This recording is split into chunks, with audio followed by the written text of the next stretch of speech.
This ABC 15 News Update is sponsored by Sanderson Ford, America's best-selling Ford dealership. Hello, I'm Allison Rodriguez with your afternoon update from ABC 15 Arizona. Top story we've been following on ABC 15, it's got to be this. According to ESPN and several other outlets, Kevin Durant is joining the Phoenix Suns. According to the report, the Suns will send Mikal Bridges, Cam Johnson, Jay Crowder, and 4 first-round picks and a 2028 pick swap to the Brooklyn Nets in exchange for Durant and TJ Warren. And we know Mikal Bridges tweeted, "Oh my God," Wednesday night, and his brother, the brother of Cam Johnson, Puff, tweeting out, "The fact that I knew before my brother and broke the news to him, hilarious." Well, tackling clean energy now. In the coming years, more than $370 billion in taxpayer money is going to be spent on projects like wind energy, but not everybody is on board. Here's Joe St. George.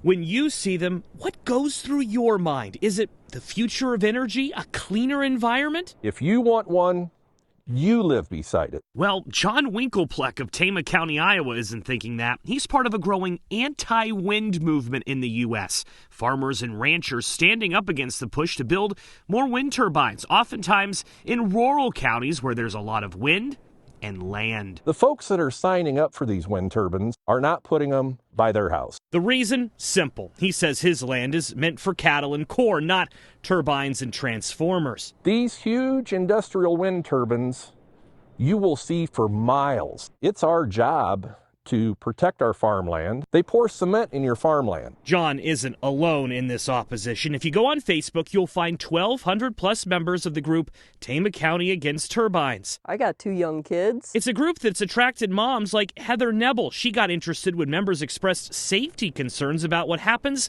when ice develops on a blade. That can occur, but the wind industry says de-icing solutions exist. It's Iowa. We're going to get weather. When I heard that, I'm like, holy cow, I didn't know that existed. If you think Tama County's wind problem is just an issue in one small rural part of the country, you'd be wrong. Similar fights are underway in Colorado, Illinois, Ohio, Michigan, and other states, with President Biden and other officials hoping newly created tax credits will spur wind development in the coming years. Small town opposition is quickly becoming a big problem. In Tama County, for instance, the landowner has to sign off before anything can be built. The technology just gets better over time. I think education is a big piece. Kathy Law is a farmer, but she's also an attorney advocating for and representing wind developers. She says misinformation is an issue, something that's easy to spread online. Wind, she says, is safe, and with some parts of rural America worried about the future of their economies, it represents cash. Farmers can be paid a couple of $1,000s a year for putting up just one turbine. Farming is really good right now in Iowa, but when farming times and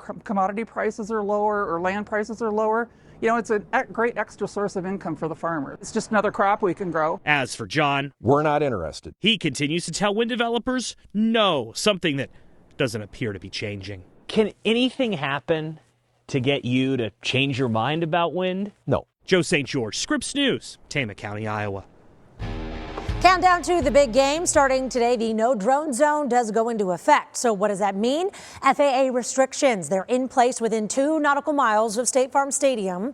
People flying their drones in the restricted airspace, they could face fines of up to $30,000. If you'd like to see them, we do have a list of the rules and regulations on ABC15.com.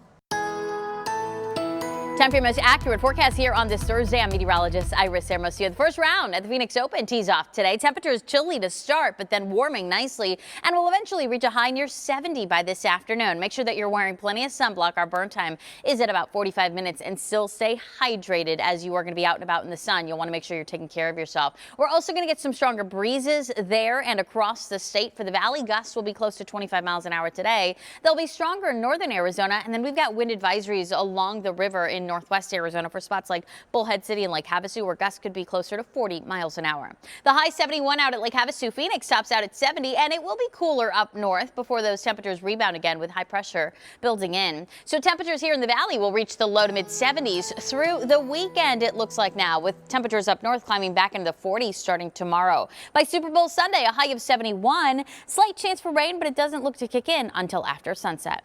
Another update tonight, but until then, you can get the latest news, weather, and traffic at ABC15.com or by downloading that free ABC15 mobile app.